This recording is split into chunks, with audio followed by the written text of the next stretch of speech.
Well, today's been a busy day. I've completely rewired the kind of camper electrics here in Munich, and the result is that the little cupboard is getting fuller. So what we've got now is a Citroen HY split charger, which is taking charge when the engine is running and using that to charge our leisure battery. We've got an isolator for the main battery to disconnect it from here, and then we've got a DC fuse unit for the sort of big system fuses. That's for the batteries and for the inverter.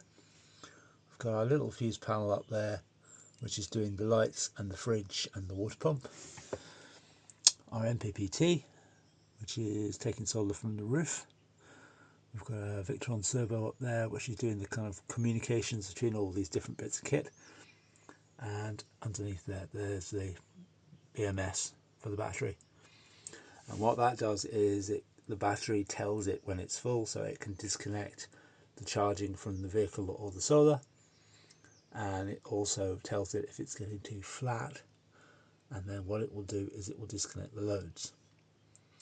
And then we've also got a smart battery protect unit in there, which is the kind of weapon of last resort, just to disconnect any loads at all if it thinks the battery's getting a bit too low, and that's maybe overkill.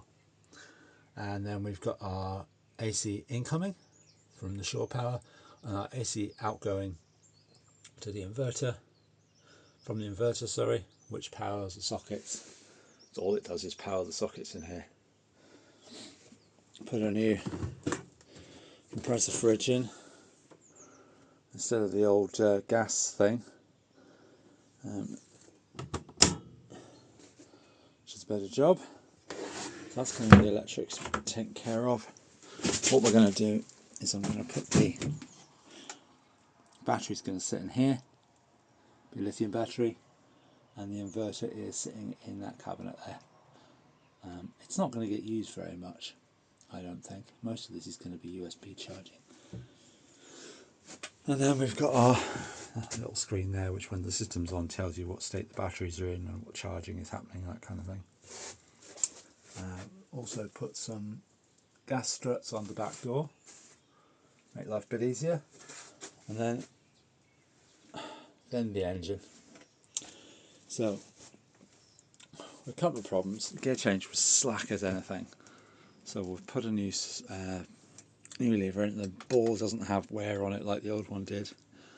And then I realised while I was poking around at that the vacuum lines were cracked.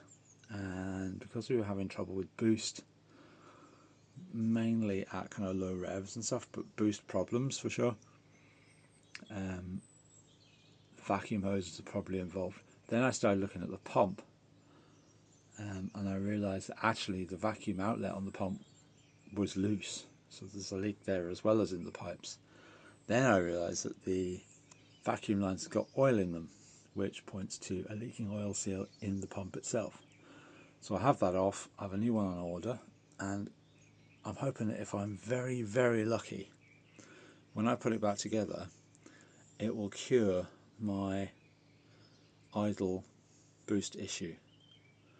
You never know, maybe the electrics are okay, but in any case it needed doing, because it's not healthy, and there should not be oil getting out of there into the vacuum lines, especially the brake servo. So we'll flush that out with some brake cleaner, and hopefully all will be well. So I have a couple of days to wait before that comes. We put that back together, and if that works and we can get it running and get fuel back through the system, then the next thing to do is get this exhaust changed, because that flexible joint there leaks like something shocking when you start it up, quite apart from the exhaust itself needing sorted out properly. So that's my next job after this.